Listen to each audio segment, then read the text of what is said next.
केही अनुभव र धेरै अनुमान त्यसका आधारमा चल्नु पर्दथ्यो। यसको भयावहता कस्तो हुन सक्छ?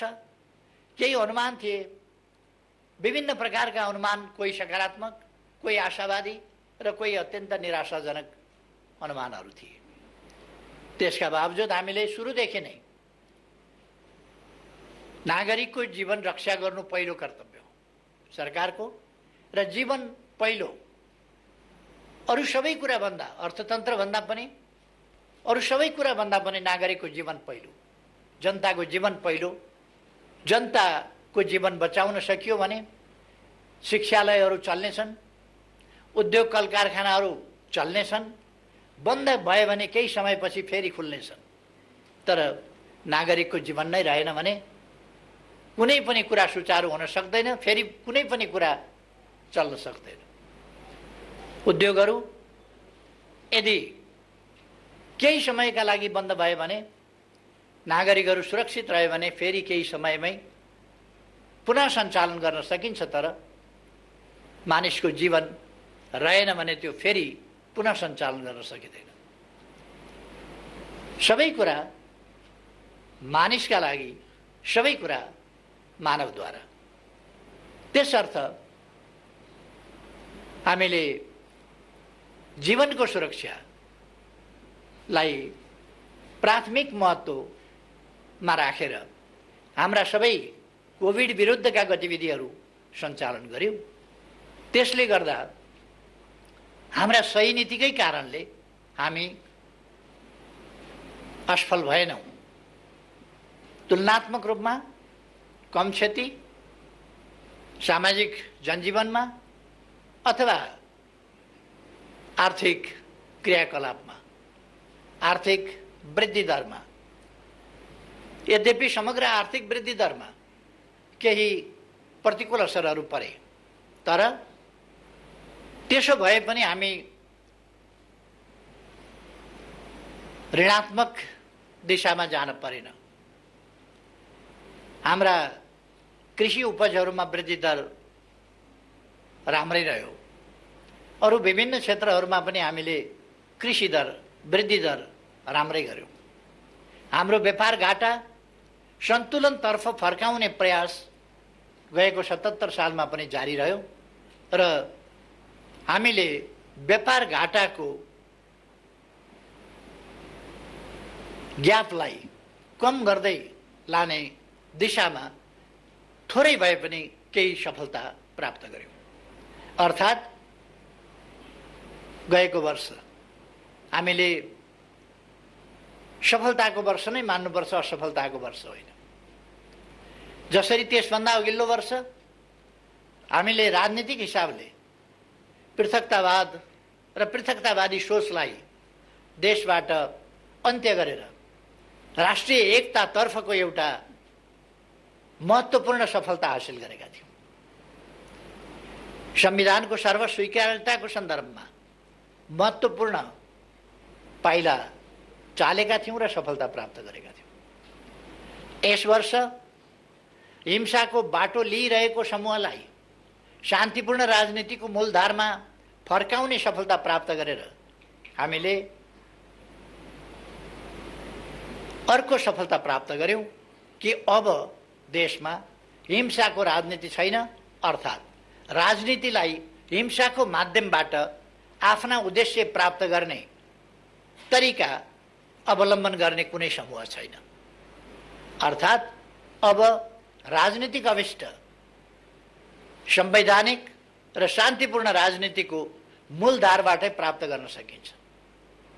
वास्तवमा अब जनतामा सार्वभौम सत्ता रहेको छ। जनता नै सार्वभौम सत्ता सम्पन्न हुन् र सम्पूर्ण राज्य शक्तिका स्रोत हतियार वा अरू कुनै चिज होइन, हिंसा होइन, जनता, जनताको मन र जनताको अभिमत, त्यो नै वास्तवमा राजनीतिको निर्धारक तत्त्व हो र त्यसैबाट जनताको सार्वभौम सत्ता वास्तविक अर्थमा प्रतिबिम्बित हुन्छ। त्यसर्थ यस सन्दर्भमा हामीले ठुला सफलताहरू प्राप्त गरेका छौँ। गएको वर्ष नै हामीले नयाँ नयाँ कामहरू गऱ्यौँ। पहिले केही मात्रै सभागृहहरू थिए। 77 सालमा धेरै सभागृहहरू बने, सुचारू भए। हामीले लुम्बिनीमा 5000 क्षमताको सभागृह, ध्यान केन्द्र, त्यसको निर्माण कार्य सम्पन्न गरेका छौँ। गोदावरीमा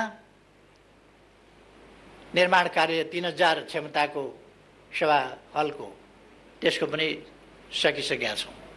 अरू थुप्रै ठाउँहरूमा सभा हलहरू, नत्र भने पहिले पोखराको सभा हल, यो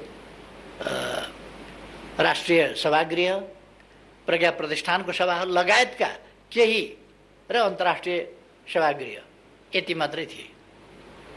यस ठाउँमा अब थुप्रै सभागृह भएका छन्। हामी कहाँ 70 वर्ष अघि ठुलो परिवर्तन भयो। हामी नयाँ युगमा प्रवेश गर्यौँ।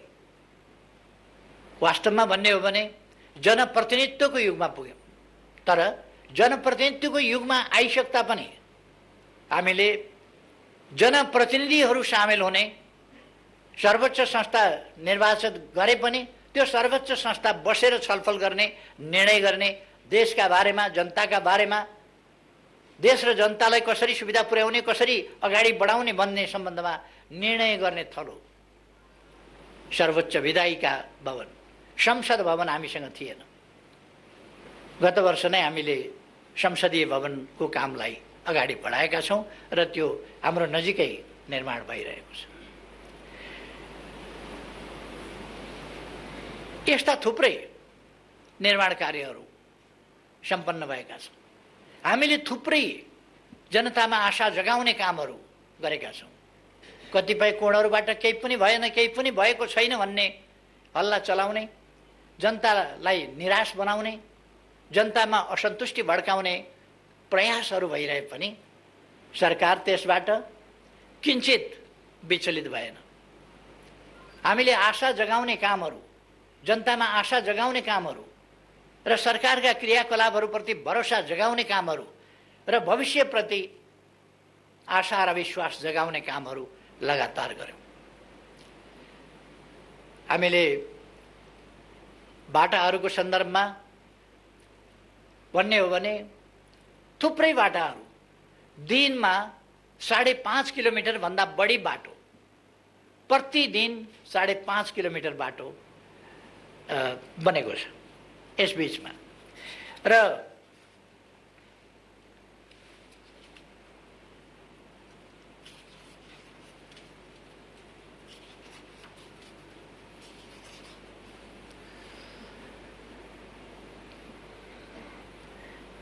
एक दिनमा कम्तीमा 12वटाका दरले आवासहरू तयार भएका छन्। विभिन्न 8 प्रकारका सामाजिक सुरक्षा भत्ता पाउनेको संख्या 30,60,000 भन्दा बढी छ। हामीले सामाजिक सुरक्षा भत्ता महिनाको 100बाट सुरु गरेका थियौँ। त्यो 100बाट सुरु गरेको, महिनाको 100बाट सुरु गरेको भत्ता आज दिनको 100मा पुगेको छ। र मैले अस्ति नै भनिसकेको छु, अब आगामी दिनमा आउँदो बजेटबाट त्यो सामाजिक सुरक्षा भत्ता अझ बढी वृद्धि गरिनेछ। त्यो कुरा मैले बताएको छु।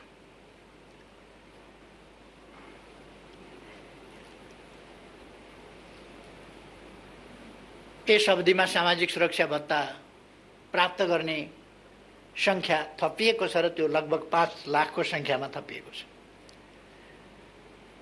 श्रमिकहरूका लागि औपचारिक र अनौपचारिक दुईटै क्षेत्र समेट्ने गरी हामीले योगदानमा आधारित सामाजिक सुरक्षा एउटा नयाँ अवधारणा ल्याएका छौँ र त्यसलाई कार्यान्वयन गरेका छौँ।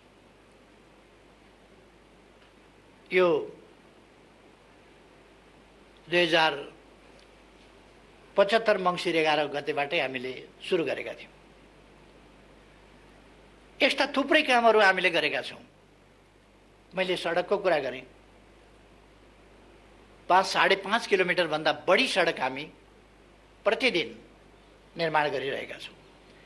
हरेक दिन कम्तीमा एउटा भन्दा बढ्ताका दरले झोलुङ्गे पुल, हरेक दोस्रो दिन कम्तीमा एउटा सडक पुल, हरेक तेस्रो दिन एउटा ग्रामीण सडक पुल यस ढङ्गले निर्माण गरेको छ।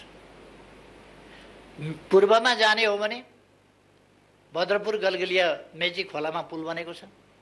पश्चिममा जाने हो भने गड्डा चौकीमा पुल बनेको छ महाकालीमा। पूर्वदेखि पश्चिमसम्म हामीले नदी करिडरहरू, महाकाली करिडरदेखि लिएर कोशी करिडरसम्म विभिन्न करिडरहरू निर्माण गरेका छौँ। विभिन्न नाकाहरू खोलेका छौँ। उत्तर दक्षिणका बाटाहरू लिङ्क रोडका रूपमा, राजमार्गका रूपमा बनाएका छौँ। मध्य पहाडी राजमार्ग, जसलाई हामी पुष्पलाल राजमार्ग भन्छौँ, पुष्पलाल राजमार्ग तीव्रतर ढङ्गमा बनिरहेको छ र स्तरोन्नति पनि भइरहेको छ। मदन भण्डारी राजमार्गको निर्माणको वेग तीव्र छ। मैले भनिरहनु पर्दैन, पूर्वदेखि पश्चिमसम्मका दाजुभाइ दिदीबहिनीहरूले देखिरहनु भएको छ कुन ढङ्गले मदन भण्डारी राजमार्गको निर्माण भइरहेको छ। पूर्व पश्चिम राजमार्ग स्तरोन्नति गर्ने काम, त्यसलाई चौडा बनाउने काम विभिन्न ठाउँमा हामीले अगाडि बढाइरहेका छौँ र यसलाई केही वर्षभित्र हामी पुरा गर्दैछौँ। हुलाकी राजमार्ग अत्यधिक ठुलो मात्रामा सम्पन्न भइ नै सकेको छ, केही ठाउँहरूमा मात्रै सम्पन्न हुन बाँकी छ, खास गरी निकुञ्ज आदिका कारणहरूले। नत्र भने हामीले त्यसलाई पनि निर्माण गरिसकेका छौँ। अरू राजमार्गबाट सदरमुकाम, तराईमा सदरमुकाम जोड्ने बाटाहरू 4 लेनका 6 लेनका बाटाहरू स्तरोन्नति गरिएका छन्। रेलमार्ग हामीले जनकपुरमा 2टा रेल ल्याइसकेका छौँ र यसै महिनाबाट सञ्चालन प्रारम्भ गर्दैछौँ। पूर्व पश्चिम रेलमार्ग कतिपय ठाउँमा ट्र्याक बनाउने काम, कतिपय ठाउँमा पुल बनाउने काम, अनेक कामहरू हामीले सुरु गरिसकेका छौँ। जग्गा अधिग्रहणका कामहरू सुरु गरेका छौँ र अब छिटै नै पूर्व पश्चिम रेलमार्ग हुँदैछ। आशा जगाउनुपर्छ, जनतामा विश्वास जाग्नुपर्छ, विकास निर्माणका काम अगाडि बढ्छ। यो कुरा हामीले रेलको चर्चा गऱ्यौँ आज कोशीमा, गण्डकीमा। आफ्नै उत्साहमा, आफ्नै लगानीमा निजी क्षेत्रबाट केही उत्साही युवाहरूले स्टिमर चलाइसक्नु भएको छ। अब 13 मिनटमा भोजपुर पुग्न सकिन्छ, 11 मिनटमा भोजपुर पुग्न सकिन्छ र भोजपुरबाट चतरा धाम होइन, तल चतरा बजारसम्म आउन सकिन्छ। यसरी हामीले ठुलो प्रगति यी विभिन्न क्षेत्रहरूमा गरेका छौँ। पुनर्निर्माण प्राधिकरणले असाधारण काम गरेको छ र हामीले भनिरहनु पर्ला जस्तो लाग्दैन। रानी पोखरी हामीले शिलान्यास गरे, लिफ्टबाट बालबालिका, ज्येष्ठ नागरिक समेत लिफ्टबाट सूर्य माथि जान सक्ने र त्यसको कौशीबाट वरिपरि काठमाडौँको दृश्यावलोकन गर्न सकिने एउटा उपहारको रूपमा फेरि नेपाली जनता समक्ष हामी लोकार्पण गर्दैछौँ 11 गते। यस प्रकार विभिन्न प्रकारका कामहरू हामीले हवाई मैदानहरूको स्तरोन्नति गरेका छौँ, नयाँ हवाई मैदानहरू निर्माण गरेका छौँ। कतिपयलाई राति नचल्ने ठाउँबाट राति चल्ने बनाएका छौँ, कतिपयलाई विस्तार गरेका छौँ। त्रिभुवन अन्तर्राष्ट्रिय विमानस्थल कसैले पनि विदेशीहरू आउँदा अहिले पहिले आएका विदेशीहरूले भन्छन् अन्तर्राष्ट्रिय त्रिभुवन अन्तर्राष्ट्रिय विमानस्थलमा झर्ने बित्तिकै नयाँपन अनुभव हुन्छ। त्यसपछि काठमाडौँ छिर्ने बित्तिकै नयाँपन अनुभूति हुन्छ। अर्थात् हामीले समयलाई प्रतिकूलताका बीचमा पनि खेर जान दिएका छैनौँ। थुप्रै विद्यालय भवनहरू निर्माण गरेका छौँ। दरबार हाई स्कुल 6 गते पाटन ढोकामा जापानको सहयोगमा भव्य उच्च माध्यमिक विद्यालय हामी त्यहाँ उद्घाटन गर्दैछौँ। कतिपयले यसलाई अर्थहीन भने, कसैले यसलाई प्रचार मात्रै भने। मेलम्चीको सपना, मेलम्चीको पानी ल्याउने सपना धारा धारामा बाँडेर पुरा गर्नु गफ मात्रै होइन। यसमा जस लिने श्रेय लिने, कसैले के भने कसैले के भने, तर हामीलाई जस वा श्रेय लिने त्यसको होडबाजीमा सामेल हुन रहर छैन। हामीलाई जस चाहिएको होइन, हामीलाई काम चाहिएको। हामीलाई कामलाई सफल बनाउनु छ, देशलाई अगाडि बढाउनु छ, जनतालाई सुविधा पुर्याउनु छ। हामीलाई देशबाट गरिबी हटाउनु छ, देशलाई माथि उठाउनु छ, पछौटेपनबाट अगाडि बढाउनु छ, देशलाई आधुनिकीकरण गर्नु छ, हामीलाई विज्ञान प्रविधिको प्रयोग गर्नु छ र हामीले डिजिटल नेपाल भनेका छौँ। डिजिटल नेपालको क्षेत्रमा हामीले कृषिलाई पनि आधुनिक प्रविधिको प्रयोग गरेर अगाडि बढाउने काम हामीले गरेका छौँ। नयाँ पिँढी, विद्यालय, शिक्षालय, विभिन्न ठाउँहरू वा अरू ठाउँहरू, आज एउटै ठाउँबाट हामी विभिन्न आयोजनाहरू सिंहदरबारबाट कसरी बनिरहेका छन् भनेर हेर्न सक्छौँ।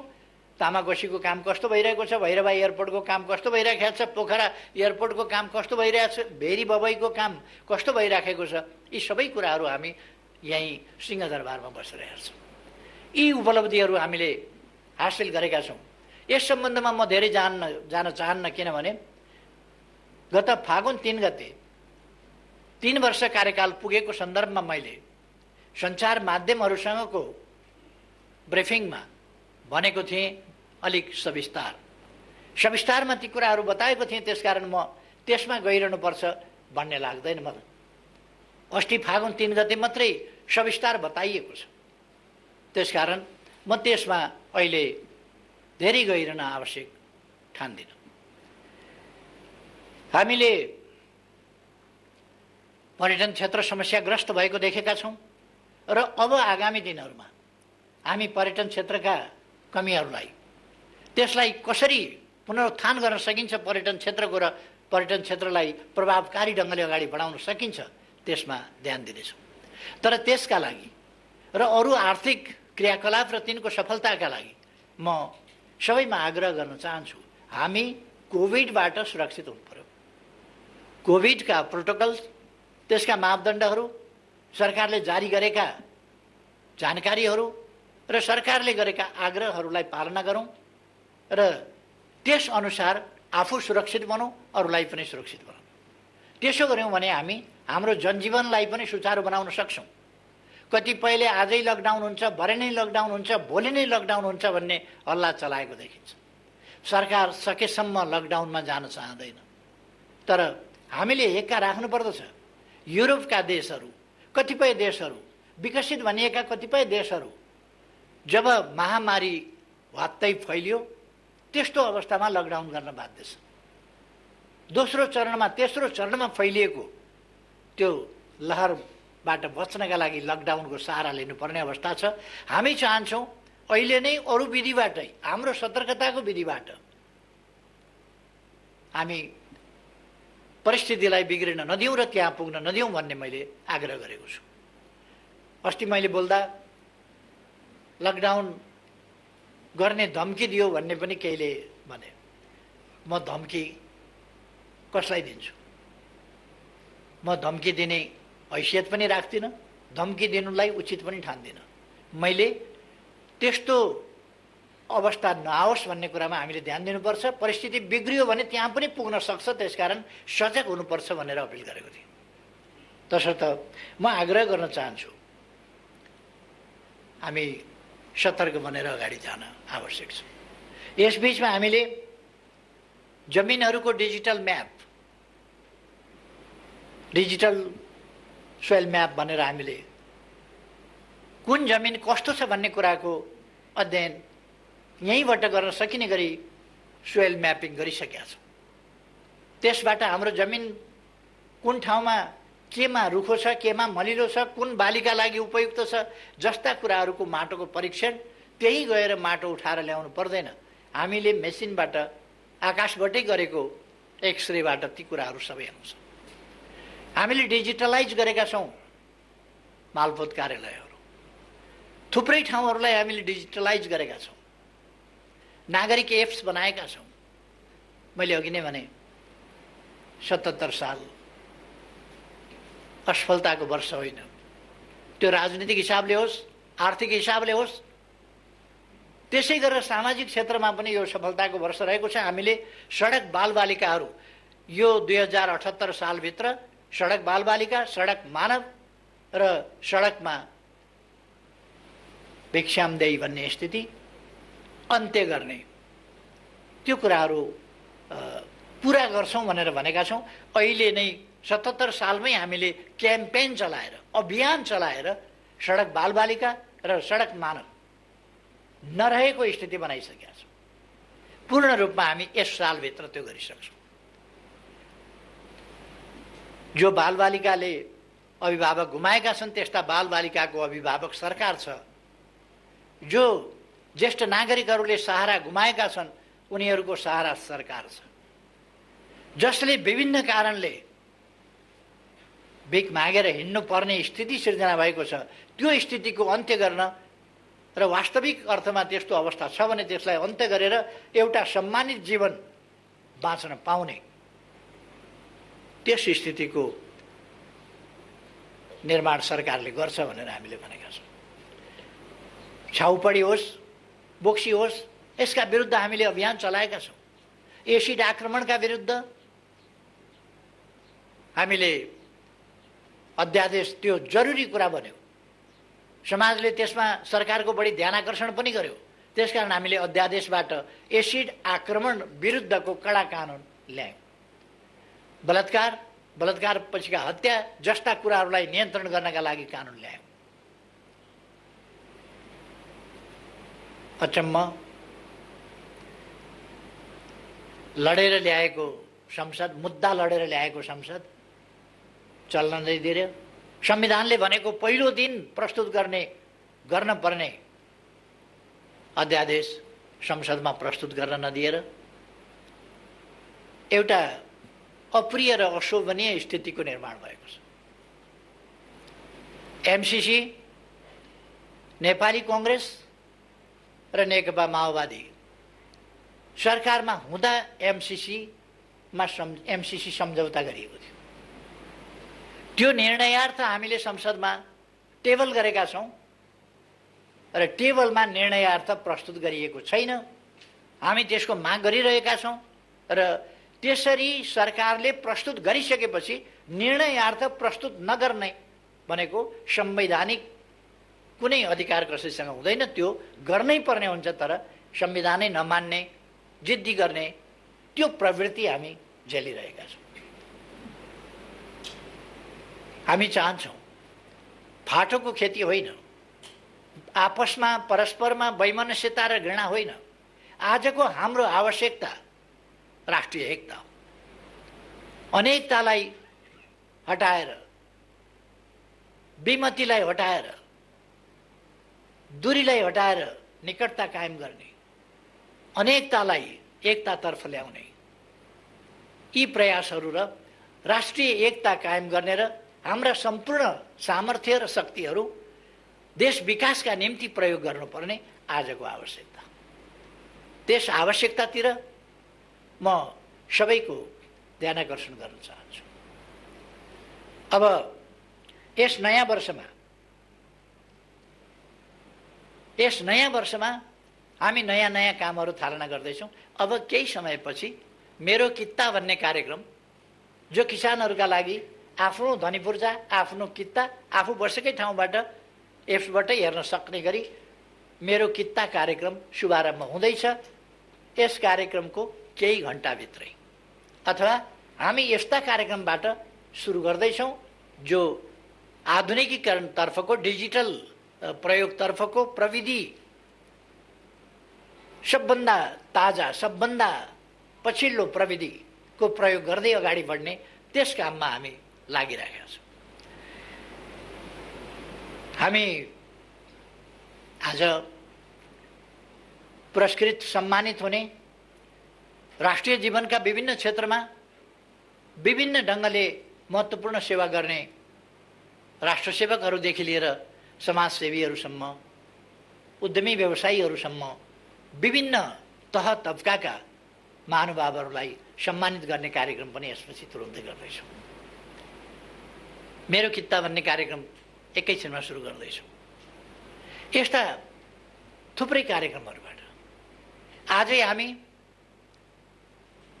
लोकतान्त्रिक आन्दोलन, जनआन्दोलन, सशस्त्र द्वन्द्वमा विभिन्न ढङ्गले पीडित भएका व्यक्तिहरू, योगदान गरेका व्यक्तिहरूलाई प्रतीकात्मक ढङ्गले सम्मान गर्ने त्यो कार्यक्रम पनि आज हामी प्रारम्भ गर्दैछौँ विधिवत रूपमा। अर्थात् हामी एउटा नयाँ उत्साहका साथ, नयाँ आत्मविश्वासका साथ नयाँ वर्षमा प्रवेश गरिरहेका छौँ र यस नयाँ वर्षमा हामीले थालिसकेका कामहरूलाई तीव्रताका साथ पूर्णता दिने, अपुरा कामहरूलाई पुरा गर्ने, जो यसै वर्ष पुरा हुन सक्दैनन् त्यसलाई उल्लेख्य मात्रामा अगाडि बढाउने, देशलाई अब दुर्गम रहन नदिने। यसै वर्षभित्र हामी सिमीकोट, हुम्लाको सिमीकोटलाई पनि सडक सञ्जालसँग जोड्नेछौँ र अगाडि बढाउनेछौँ। हामीले 165वटै निर्वाचन क्षेत्रमा स्ट्राटेजिक सडकहरूको शिलान्यास गरेका छौँ। ती सडकहरूलाई हामी पूर्णता दिनेछौँ। यसै वर्षभित्र पूर्णता पुग्दैन होला, तर पूर्णताको नजिकतिर हामी पुर्याउन प्रयास गर्नेछौँ। यस्ता थुप्रै कामहरू हामीले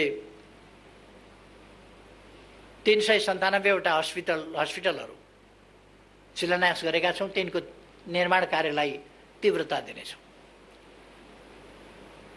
सेनाको ब्याङ्करबाट ब्यारेकसम्म, ब्याङ्कर टु ब्यारेक कार्यक्रमलाई अझ प्रभावकारी ढङ्गले अगाडि बढाउनेछौँ। विभिन्न विश्वविद्यालयहरू सुरु गरेका छौँ या सुरु गर्दैछौँ, तिनलाई अगाडि बढाउँदैछौँ। अस्पताल, विद्यालय, विश्वविद्यालय र विभिन्न प्राविधिक शिक्षालयहरू, तिनीहरूको व्यापक मात्रामा स्थापना गर्ने अगाडि बढाउने काम गरेका छौँ।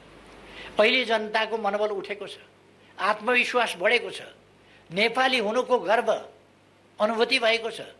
त्यसै कारण 12औं दक्षिण एसियाली खेलकुदमा हामीले जम्मा 3वटा स्वर्ण पदक जितेका थियौँ, तर 13औंमा आइपुग्दा खासै सुविधा धेरै वृद्धि हुन सकेका छैन होला, तर आत्मविश्वास र मनोबल बढेको छ। त्यसै कारण हामीले कति 51वटा स्वर्ण पदक, 207वटा सम्पूर्ण पदकहरू सहित दक्षिण एसियामा दोस्रो स्थान हासिल गरेका छौँ। र सबभन्दा महत्त्वपूर्ण कुरा त अघिल्लो भन्दा पछिल्लो गेममा 12औं भन्दा 13औंमा आइपुग्दा हामीले 17 गुणा बढी स्वर्ण पदक जितेका छौँ। 17 गुणा बढी। यो सानो उपलब्धि होइन र यस उपलब्धिका पछाडि सबभन्दा महत्त्वपूर्ण कुरा वास्तवमा नेपालीको मनोबल उठेको कारणले छ। गएको वर्ष हामीले आफ्नो भूभाग समेत सामेल गरेर नेपालको नयाँ नक्सा जारी गर्यौँ। सम्पूर्ण नेपाली जनताको मनमा त्यसले हर्ष छाएको छ, उमङ्ग छाएको छ, राष्ट्रिय गौरव बढेको छ, आत्मविश्वास बढेको छ र हामीले हाम्रो गौरवपूर्ण इतिहास फेरि एकपल्ट सम्झेका छौँ। हाम्रो बहादुरीको इतिहास फेरि एकपल्ट सम्झेका छौँ। हाम्रा पूर्वजहरूको विद्वतापूर्ण इतिहास, खोज अध्ययन अनुसन्धानमूलक इतिहास फेरि एकपल्ट हामीले सम्झेका छौँ। अब आगामी दिनमा हामी प्रवेश गरिरहेको यस वर्षमा हामीले योजनाबद्ध ढङ्गले हिँड्दै जाँदा जहाँ पुगिएला भन्ने कुरा होइन, भरे बेलुका कहाँ बास बस्ने भन्दा जहाँ पुगिएला त्यहाँ बास बस्ने होइन। हाम्रो बास बस्ने ठेगान छ, हामी पुग्ने गन्तव्य छ। कहाँ विश्राम गर्छौँ, अन्तिम कहाँ पुग्ने गन्तव्य हो, कुन बाटोबाट हामी अगाडि बढ्छौँ, यी कुराहरू हामीले समाजका कुनै पनि पक्ष, चाहे ती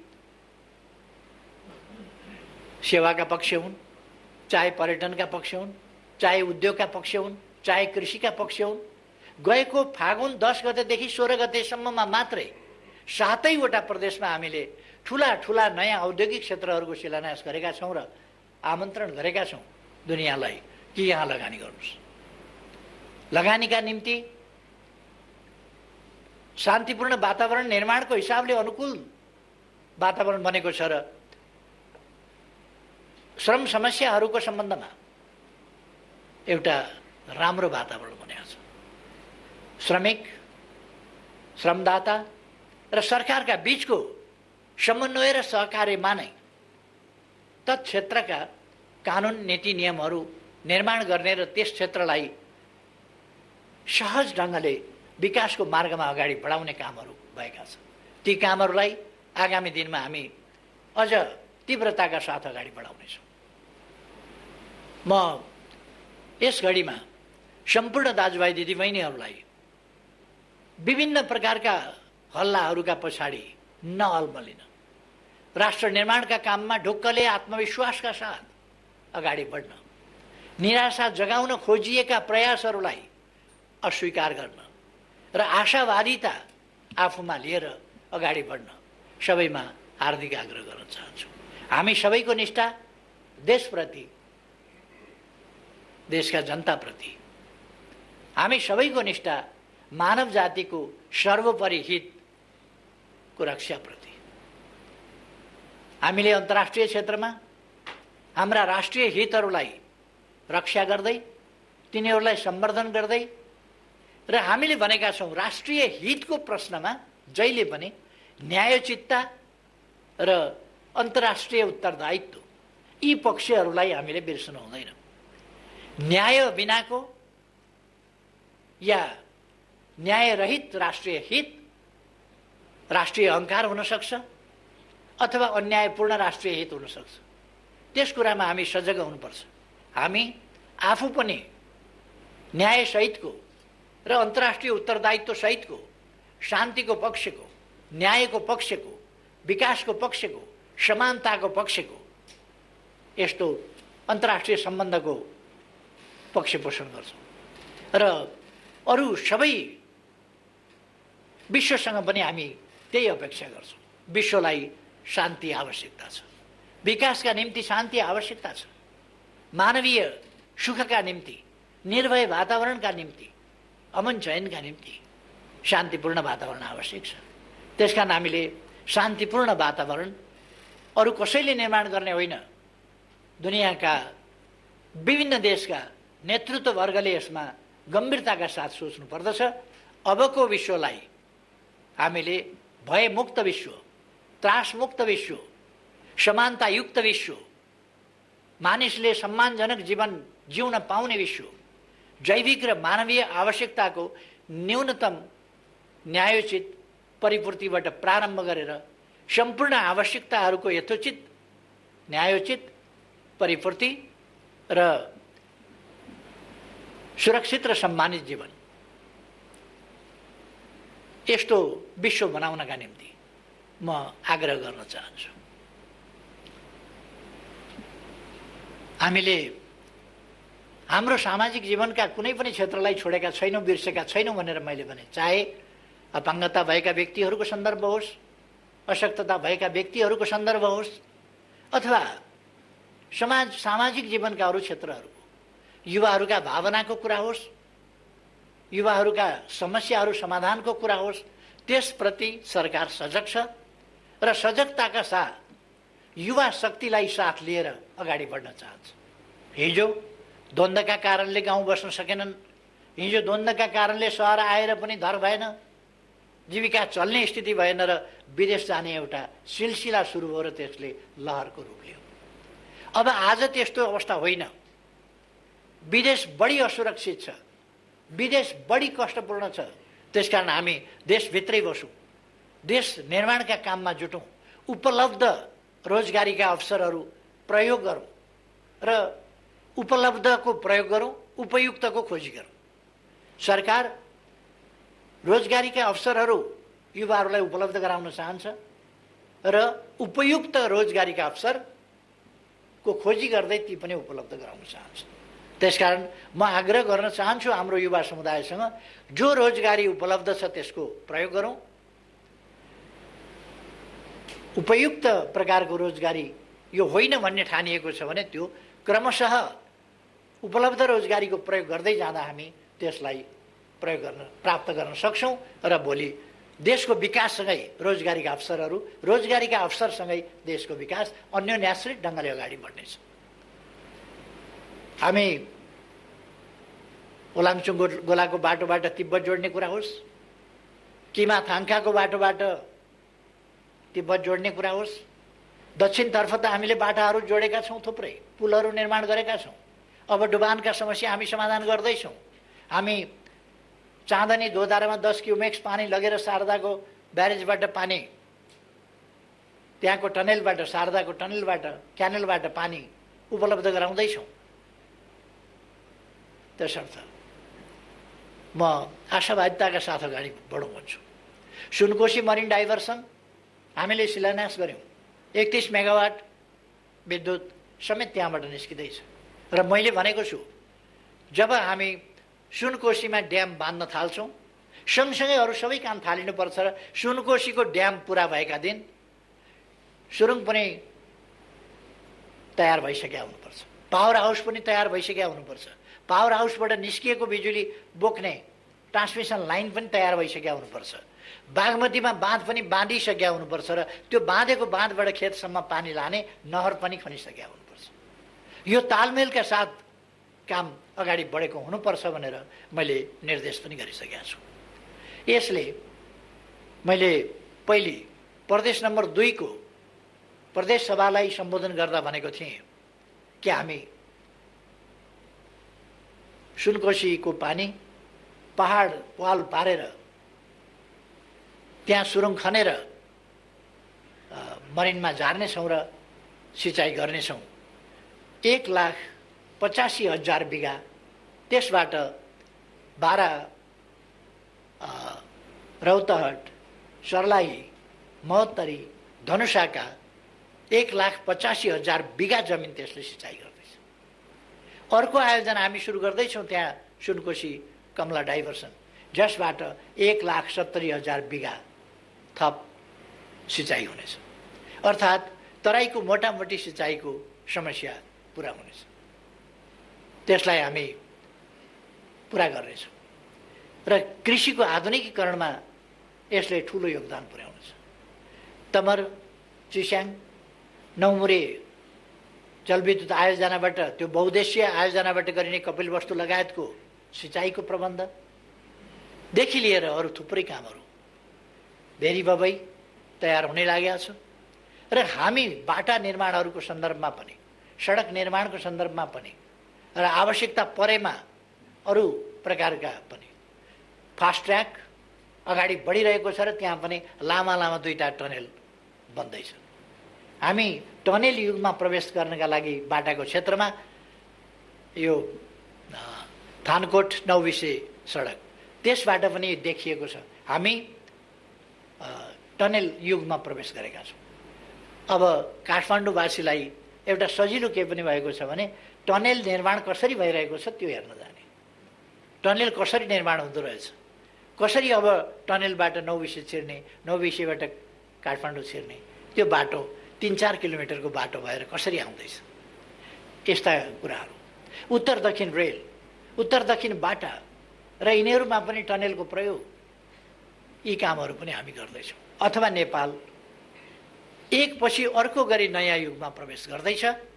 यो 2078 साल वैशाख 1 गते लाग्दा पात्रो अथवा क्यालेन्डर, त्यसको पाना पल्टिएको मात्रै होइन, पात्रोको पाना पल्टिएको मात्रै होइन, मिति परिवर्तन भएको मात्रै होइन, हामीले यहाँको स्तर पनि परिवर्तन गरेका छौँ, स्तर पनि परिवर्तन गर्दै जानेछौँ।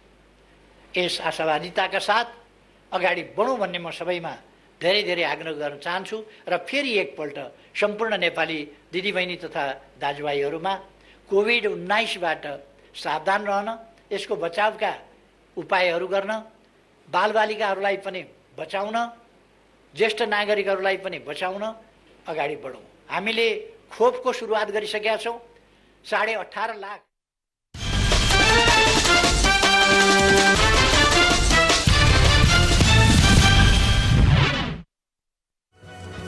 आपसी